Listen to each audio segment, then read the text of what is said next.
Hola, buenos días. En esta oportunidad vamos a hacer el cóctel pisquero Zamboni. Que yo sepa, es una elaboración que creó Hans Hilburg, mi amigo. Un saludo para Hans, que debe estar en Lima, con Rachel.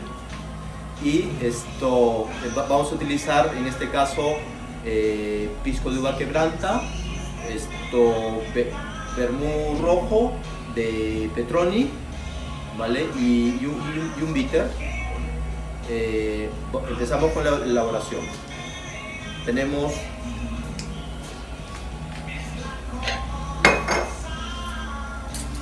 un vaso con hielo, desalojamos el agua,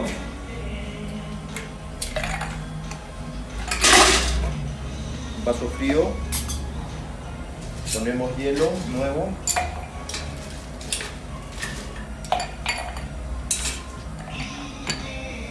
y procedemos.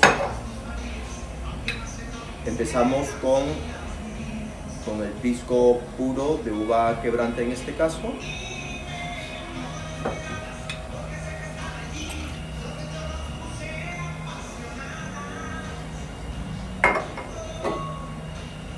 Vermú rojo Petroni de Galicia.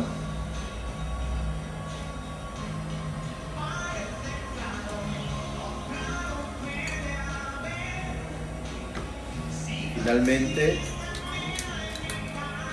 una onza de bitter,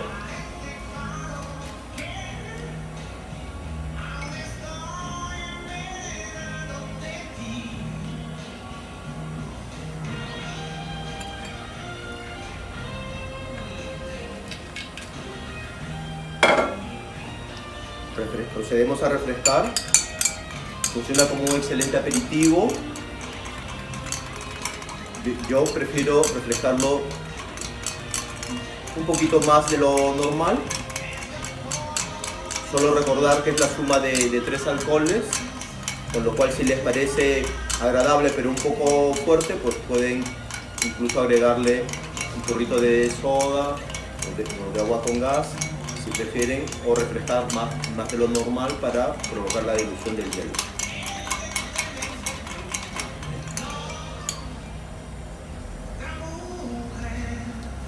Un hielo más.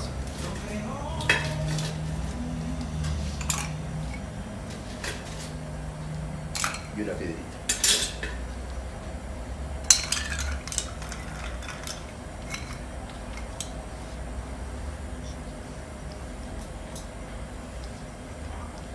Un par de gotas de amargo de cacao,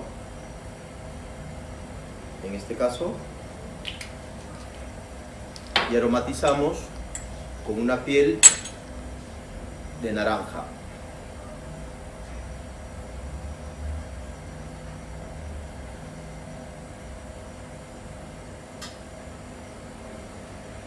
Con ustedes, Zamboni a base de pisco, vermú y bitter.